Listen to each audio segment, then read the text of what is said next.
Bismillahirrahmanirrahim. Assalamualaikum warahmatullahi wabarakatuh. Innal hamdalillah nahmaduhu wa nasta'inuhu wa nastaghfiruh wa na'udzu billahi min syururi anfusina wa min sayyiati a'malina may yahdihillahu fala mudhillalah wa may yudlil fala hadiyalah. Asyhadu an la ilaha illallah wahdahu la syarikalah wa asyhadu anna Muhammadan abduhu wa rasuluh la nabiyya wa la rasula ba'dah fa inna asdaqal hadithi kitabullah wa khairal hadi hadi Muhammadin sallallahu alaihi wasallam wa syarrul umuri muhdatsatuha wa kullu muhdatsatin bid'ah wa kullu bid'atin dhalalah wa kullu dhalalatin finnar thumma amma ba'd. Hadirin ikhwah sekalian yang dirahmati Allah Subhanahu wa taala, pada kesempatan yang berbahagia kali ini, marilah kita panjatkan puji syukur kita kepada Allah Subhanahu wa taala karena dengan taufik dan hidayahnya kita bisa kembali berkumpul untuk bertolabul ilm atau mencari ilmu. Adapun pembahasan pada kesempatan yang berbahagia kali ini adalah hukum narkoba di dalam Islam. Hukum narkoba di dalam Islam.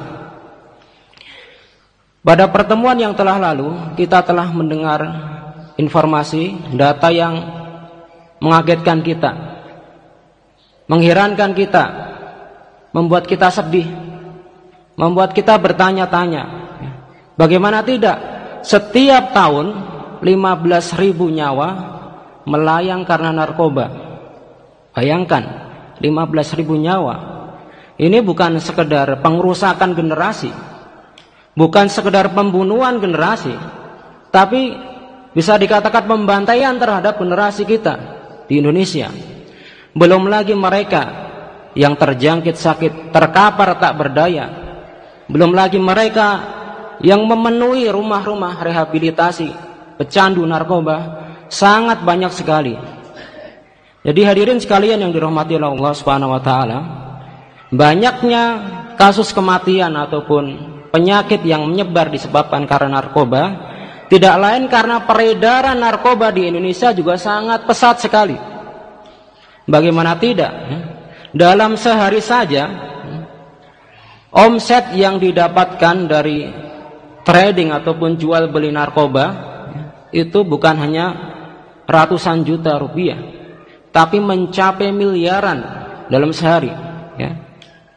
Oleh karena itu para hadirin sekalian yang dirahmati oleh Allah Subhanahu wa taala, sangat penting sekali, sangat urgen sekali ketika kita sebagai kaum muslimin membahas bagaimana narkoba ini hukumnya di dalam Islam, ya.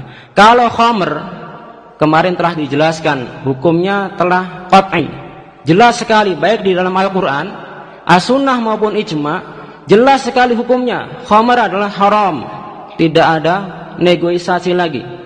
Akan tetapi bagaimana dengan narkoba ini yang bermacam-macam jenisnya juga?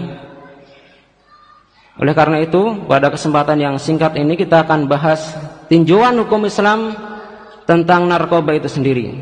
Ada narkoba adalah singkatan dari atau istilah dari narkotika dan obat-obat yang berbahaya, ya, atau sering dikenal dengan nabza, narkotika, psikotropika, dan zat adiktif lainnya.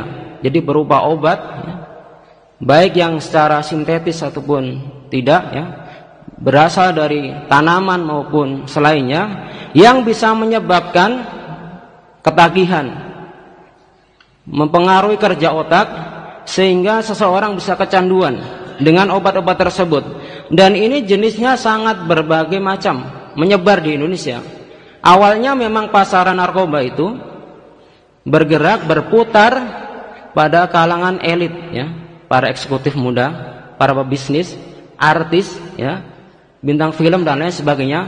Tapi semakin berkembangnya zaman, narkoba ini menyebar di masyarakat. Bahkan kemarin kita dengar bahwa pengguna terbanyak dari narkoba ini adalah para pelajar dan pekerja.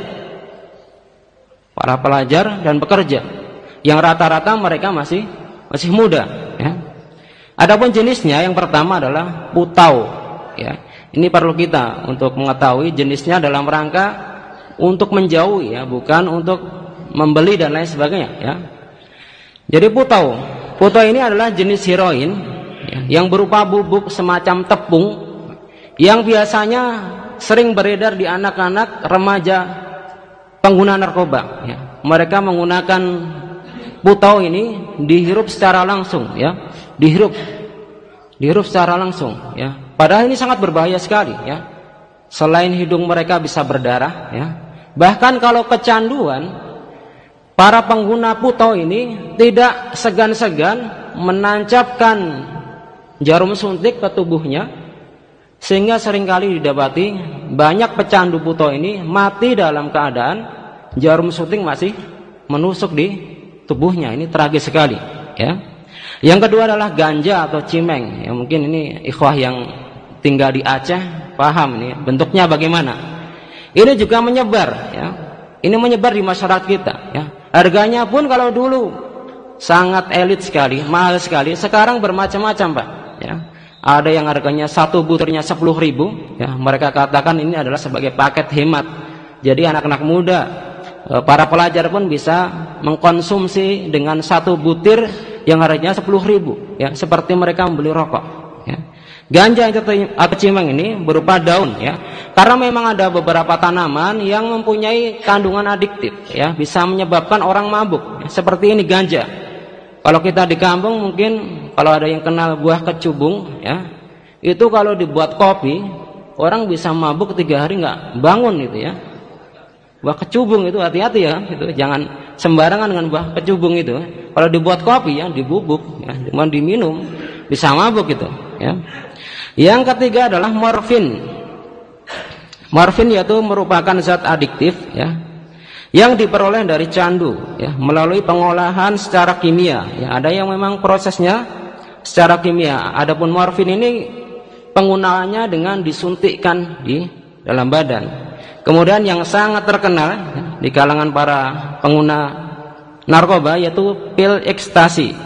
Pil sebesar kancing baju, ya, yang biasa dikonsumsi oleh para pemusik sebelum manggung atau konser, ya. Maka mereka seringkali melakukan adegan atau atraksi yang gila-gila benar, ya. Overdosis, ya. Tidak malu lagi untuk tampil, atau yang mereka pengen teater, ya, pengen tampil tidak ada canggung dan malu, biasanya suka mengkonsumsi pil ekstasi ini. Kemudian yang selanjutnya adalah pil koplo, ya, namanya saja juga koplo, ya. Orang Jawa mengartikan koplo itu pekok, gitu, ya, atau goblok, atau mohon maaf, ya, kalau dalam bahasa Arab hamko. Hamko itu kalau ditanya 1 tambah 1 berapa, gitu, ya, dia masih menghitung 1 tambah 1, ya. Nggak tahu jawabannya, ya. Begitu juga orang yang mengkonsumsi pil koplo ini jadi bodoh dia, ya. Jadi koplo beneran ini, ya. Ya. Ini seringkali beredar di kalangan anak muda di kampung, preman-preman kampung yang ketika mereka ingin berkelahi, ya, biasa, atau para mahasiswa yang ingin demonstrasi, biasanya suka ditawarin vitamin-vitamin. Nah, ini, ya, berhati-hati, vitamin-vitamin ini biasanya pil koplo ini, ya. Oleh karena itu sangat brutal sekali mereka. Bahkan bukan sama mahasiswa, aparat pun berani dilawan, ya, karena sudah di luar kontrol mereka, ya. Jadi itu salah satu atau bentuk-bentuk narkoba yang menyebar di masyarakat kita, ya. Kita harus berhati-hati, ya. Begitu juga dengan khamr. Khamr pun juga banyak jenisnya, ya. Ada whisky, ada brandy, ada vodka, ya. Kemudian topi miring, ya. Kalau produk kita mungkin dia tinggal di Solo sering terkenal dengan ciu, ya. Kalau di Solo atau sekitarnya, kalau ditawarin mau minum apa, Pak? Ciu mau enggak? Jangan, ini ciu itu minuman keras, ya. Kalau mungkin di Maluku ada yang namanya sopi, ya. Minum apa sopi? Sopi berarti minuman keras. Atau arak Bali, atau cap tikus kalau di Medan katanya. Namanya ngeri-ngeri sekali, ya. Jadi bagaimana hukumnya ini di dalam Islam, ya? Ternyata Islam merupakan agama yang syamil, kamil, menyeluruh, sempurna. tidak ada satupun kecuali dijelaskan hukumnya walaupun tidak secara umum, secara khusus telah dijelaskan ya. Berkaitan dengan tinjauan hukum narkoba, yang pertama sebelum kita memasuki ayatnya, ketika kita ingin menganalisis sebuah hukum, maka dilihat dulu ilah apa, faktor hukum apa yang ada di dalam benda atau perbuatan tersebut ya. Karena ada sebuah kaidah usul fikih, al-hukmu yaduru ma'al illati adaman wa wujudan. Ya, ini penting sekali kaidah ini ya. Al-hukmu yaduru ma'al illati adaman wa wujudan ya. Hukum itu, keberadaan satu hukum itu ada dan tidaknya tergantung atau bergantung ada dan tidaknya illah. Illah ini bisa kita terjemahkan mungkin faktor hukum ya. Artinya faktor hukum yang ada di dalam benda tersebut. Kalau ada faktor hukumnya, maka kita bisa mengetahui atau bisa menghukumi sesuatu tersebut. Contohnya, para ulama mengatakan bahwa illah, faktor hukum diharamkannya minuman keras adalah iskar, karena memabukkan ya. Karena ada unsur yang memabukkan yang disebut dengan alkohol atau etanol dalam hal ini. Akan tetapi ketika faktor hukum ini hilang ya, kandungan yang memabukkan ini hilang, artinya ketika khamr itu berubah menjadi cuka misalnya, maka hukumnya juga hilang. Bukan khamr lagi, cuka yang hukumnya adalah halal untuk dikonsumsi ya. Begitu juga dengan narkoba. Apakah narkoba ada faktor hukum sebagaimana faktor hukum diharamkannya khamr? Ini para ulama mengatakan ada ya. Yang berpendapat demikian banyak. Yang pertama, Imam As-Sun'ani ya. Beliau berkata dalam Subulus Salam, wa yahrumu ma askara min ayyi syai'. Diharamkan segala sesuatu yang memabukkan dari segala sesuatu ya. Wa man qala annal mukhaddirat la tuskir wa inna ma hiya tukhaddir fa hadhihi mukabarah. Barang siapa yang berkata bahwasanya mukhaddirat ya, dalam bahasa Arab narkoba ini sering disebut dengan mukhaddirat atau mufattirat ya. Al-mukhaddir itu secara bahasa adalah al-kasal, ad-dha'af, al-istirkha. Artinya lemah, tidak sampai mabuk ya, lemah, kemudian malas ya, futur dan lain sebagainya ya. Akan tetapi definisi bahasa ini tidak mencakup makna yang sesungguhnya ya, pendekatan saja ya. Barang siapa yang berkata bahwasanya narkoba ini tidak memabukkan, kata beliau, la tuskir wa inna ma hiya tukhaddir, hanya menyebabkan lemah dan malas saja, fa hadhihi mukabarah. Ini satu pendapat yang menolak atau membangkang sesuatu fakta yang hak gitu ya. Li'annaha tahdutsu ma yahdusu al-khamr min at-tarb wa niswa. Karena narkoba ini juga menimbulkan apa yang ditimbulkan oleh khamr dari tarb, yaitu fly ya, katanya bisa terbang ke sana kemari ya, entah kepalanya yang terbang atau tangannya yang terbang ya. Kemudian niswa, begitu juga mabuk ya, pecandu narkoba juga mabuk ya. Wa idza salama adamul iskar fahiya muftarah ya. Kalaupun seandainya itu dikatakan tidak mabuk, tidak memabukkan, atau cukup dengan membuat malas, futur dan lain sebagainya, maka hal itu juga termasuk dari sabda Nabi Shallallahu Alaihi Wasallam dalam riwayat Abu Dawud ya. Nah, Nabi Shallallahu Alaihi Wasallam an muskir wa muftir. Nabi Shallallahu Alaihi Wasallam melarang seluruh bentuk yang memabukkan dan membuat melemahkan jasad, apalagi akal ya. Ini pendapat yang pertama dari Imam As-Sun'ani yang mengatakan bahwasanya di dalam narkoba itu memabukkan. Yang kedua, Ibnu Taimiyah rahimahullah ya, beliau berkata, wa amal hashisha al-mal'una, adapun ganja ya. Ganja ini sebenarnya di masa sahabat, tabi'in, tabi'ut tabi'in tidak dikenal. Dikatakan masuk ke dunia Islam di zaman Tatar ya, pasukan Genghis Khan ya, yang masuk kemudian membawa yang namanya hashish atau ganja ini ya. Walaupun ini salah satu jenis narkoba ya. Beliau katakan wa amal hashisha al-mal'unah al-muskirah ya. Adapun ganja yang terlaknat dan memabukkan ya, fahiya bimangzilati ghairuha minal muskirat. Ini kedudukannya seperti segala sesuatu yang memabukkan. Wa ya min a'zamil munkarat. Ini termasuk bagian terbesar dari kemungkaran. Wa hiya syarrun min syarabil muskir.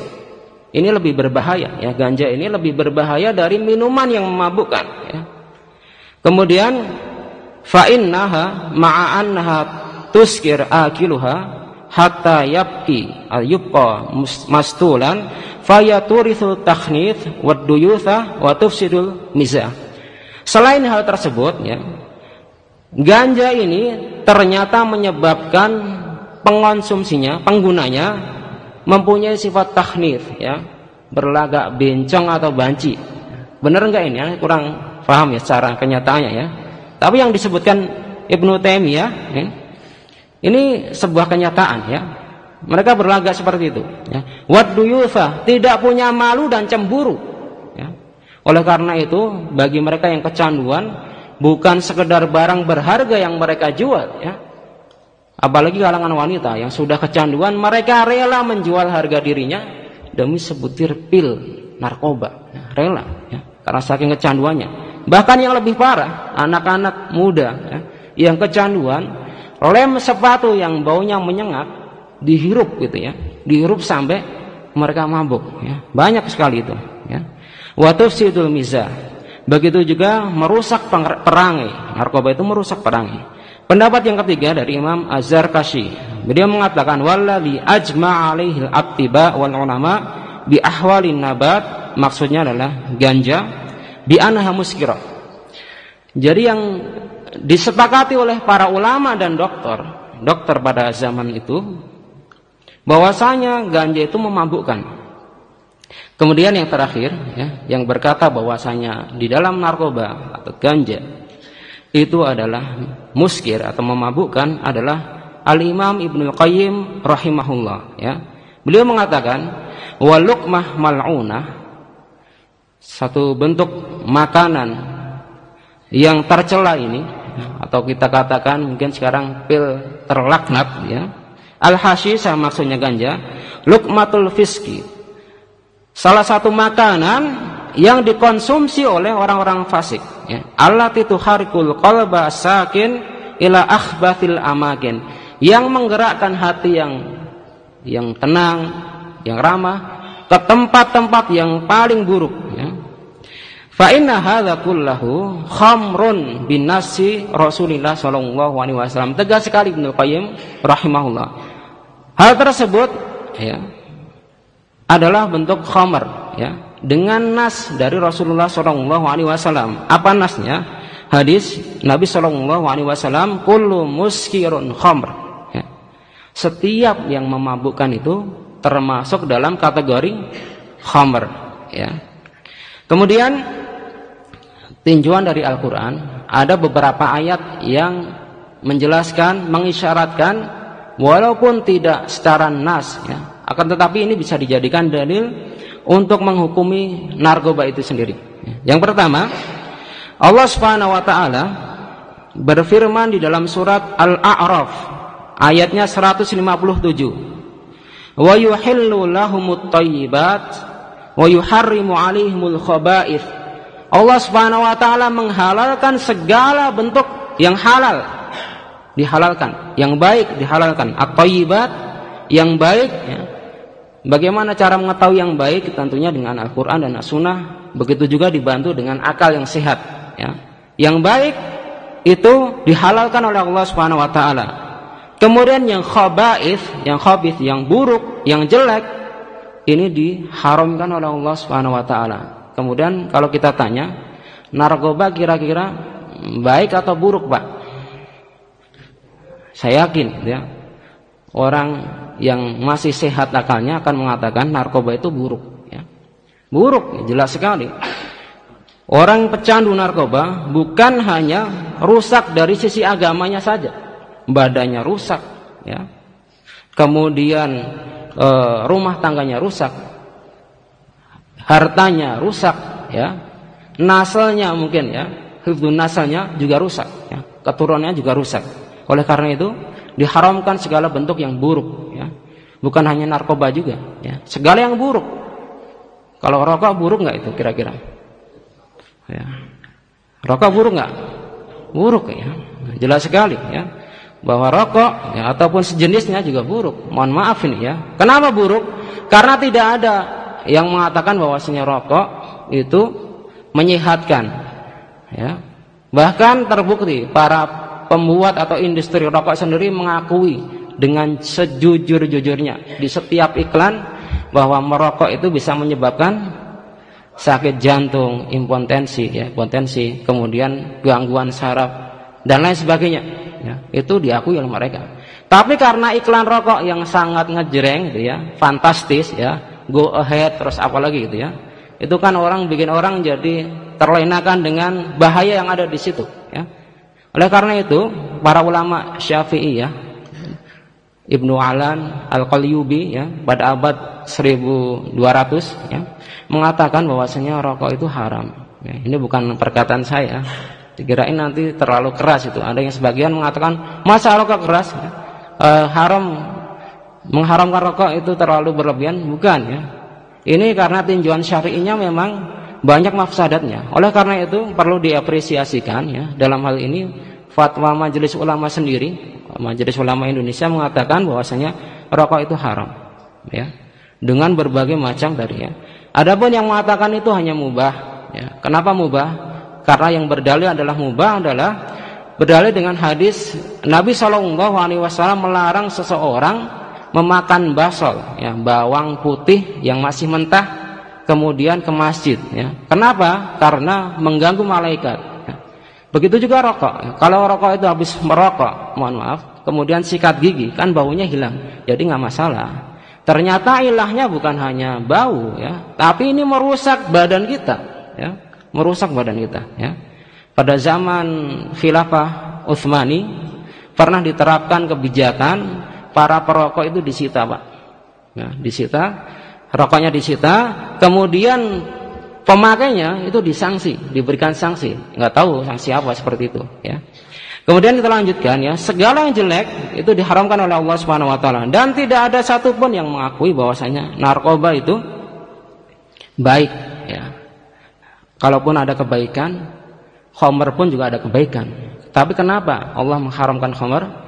Wa itsmuhuma akbaru min nafihima. Karena madaratnya lebih buruk daripada manfaatnya. Yang selanjutnya Allah Subhanahu wa taala berfirman ya, di dalam surat Al-Baqarah ayat yang ke-195. Allah Subhanahu wa taala berfirman, "Wala tulqu bi aidikum ila tahluka." Janganlah kalian menjatuhkan diri kalian, mencampakkan diri kalian kepada kehancuran. Ya, memang secara khusus asbabun nuzulnya, sebab turunnya ayat ini bagi mereka yang meninggalkan jihad. Allah katakan bagi mereka yang meninggalkan jihad itu menjerumuskan diri mereka kepada kehancuran. Akan tetapi ya, ada sebuah kaidah di dalam tafsir, al-ibrah bi umumi al-fal, ya, la bi khususi dalil. Ibrah itu diambil dari keumuman lafaz ayat, ya, bukan sebab khusus dari turunnya ayat tersebut. Ya. Janganlah kalian campakkan atau jatuhkan diri kalian kepada kehancuran. Ini maksudnya umum juga. Lalu bagaimana dengan pengguna atau pecandu narkoba ini? Bukankah mereka mencampakkan diri mereka kepada kehancuran? Jawabannya bukan adalah iya. Ya. Gigi mereka rontok, ya. Bukan hanya rambutnya yang rontok, giginya rontok. Ya. Kemudian sarafnya rusak, ya. Kemudian juga nafsunya juga tidak terkontrol dan lain sebagainya. Ya. Ayat yang selanjutnya Allah Subhanahu wa taala wala taqtulu anfusakum innallaha kana bikum rahima. Ayat 29 di surat An-Nisa. Janganlah kalian membunuh diri kalian sendiri. Ya. Janganlah kalian membunuh diri kalian sendiri. Kira-kira kalau pengonsumsi narkoba membunuh dirinya sendiri atau tidak? Ya, silakan dipikirkan, ya, direnungkan. Dengan mengkonsumsi tadi narkoba, 1 pil demi 1 pil, ya, sehari 2 hari, ya, kira-kira dampaknya bagaimana? Ya? Apakah akan bertambah kuat dan sehat? Ataukah justru mengantarkan dia ke liang lahat, ya. Semakin lama tidak sadar dia sebenarnya digiring ke liang kubur. Bukan sekedar itu yang jadi persoalan. Ini merupakan satu dosa besar, ya. Dosa besar, ya, yang berakibat berdampak bukan hanya di dunia saja, di akhirat pun juga mendapatkan azab dari Allah Subhanahu wa taala. Kemudian dari al-hadis Nabi sallallahu alaihi wasallam bersabda dalam hadis riwayat Ibnu Majah, la darara wala dirar, ya, la darara wala dirar. Ini hadis ini juga dinisbatkan oleh para ulama sebagai kaidah usul fikih, ya. Tidak boleh membahayakan, mencelakakan diri kita sendiri, begitu juga mencelakakan orang lain, ya. Segala bentuk perbuatan atau amal yang mencelakakan diri kita, begitu juga orang lain, ini dilarang oleh syariat, ya. Kalau kita mengkonsumsi narkoba, ya, ini sebenarnya bukan mencelakakan diri kita sendiri, ya. Orang lain pun kena dampaknya, mungkin dari kejahatannya, ya. Mungkin barangnya suka dicuri dan lain sebagainya. Begitu juga kalau khamr, kita lihat kemarin yang telah dijelaskan, khamr itu dari hulu sampai hilir diharamkan oleh Allah Subhanahu wa taala. Mulai dari pemerasnya yang minta diperas, penuangnya pun walaupun nggak minum dapat dosanya. Sampai yang membawakan itu juga dapat dosanya, ya. Karena yang berbahaya ini, ya. Dikatakan oleh Nabi sallallahu alaihi wasallam ummul khaba'ith, khamr, begitu juga narkoba ini induk semang, kata Ustaz Abdul Malik, pokok pangkalnya, ya, dari kejahatan, ya, dari kejahatan itu khamr. Begitu juga barang-barang semacam khamr, narkoba yang punya ialah sama. Jadi tidak boleh, dilarang oleh Allah Subhanahu wa taala membahayakan diri, begitu juga kepada orang lain. Yang kelima, hadirin sekalian yang dirahmati Allah Subhanahu wa taala, adalah ijma', ya. Ternyata ada ijma'. Ada yang menukil ijma' bahwasanya al-hashish atau jenis narkoba ini, ganja ini haram bi ijma', ya. Dikatakan haka al-Qarafi wa Ibnu Taimiyah al-ijtima' ala tahrimil hashisah. Dinukil dari Imam Qarafi, begitu juga Ibnu Taimiyah, bahwasanya haramnya hashish atau ganja ini berdasarkan ijma', ya. Wa man istahallaha faqad kafara. Barang siapa yang menghalalkan ganja atau narkoba ini, maka dia telah kafir, ya.